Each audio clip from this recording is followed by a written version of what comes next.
This podcast is brought to you by play.ht. All content is generated by artificial intelligence. Listener discretion is advised. Hello, freak bitches.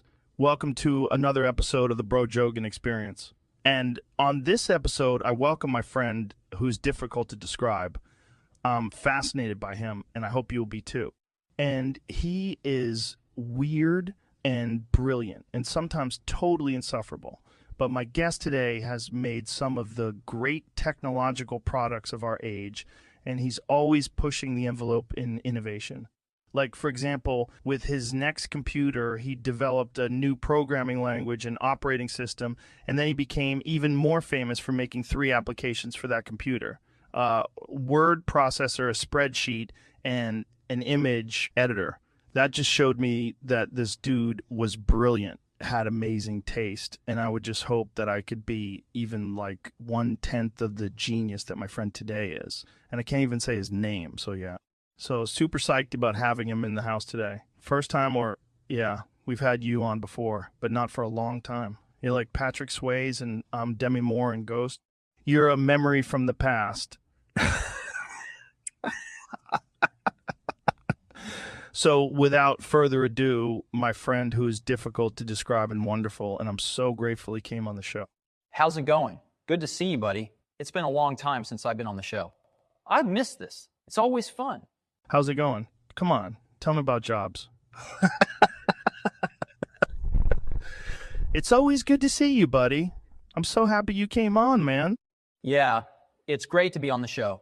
Your audience is just so different from your normal Apple users, and that's a good thing. It's cool.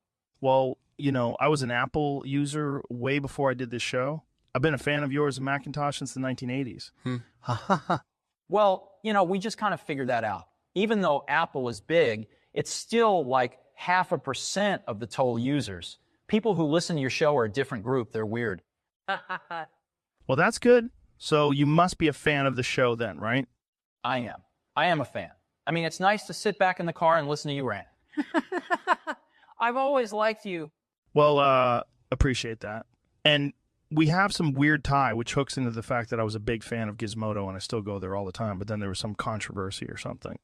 Well, you know, we always thought it was very funny. We were as surprised to see that stuff as you guys were to see it on Gizmodo. It's kind of a game to us.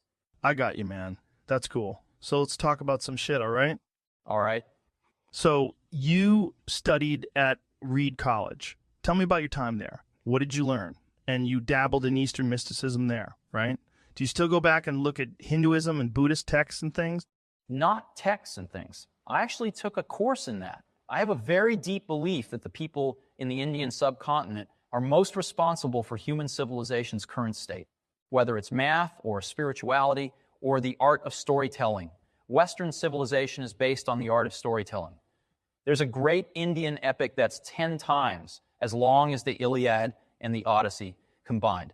Those things all came from the subcontinent, and they're simply the foundation of what's made our society what it is. I view that stuff as much more important than, philosophy as it is classically understood. There were 2 things that were really interesting about what was accomplished and what happened on the Indian subcontinent. One of them is the spiritual basis for life and the whole acceptance of the spiritual basis for life. Now, that may seem simple and obvious to some, but most people believe in God, that God wrote a book called the Bible or Quran or something, and that's the end of the story.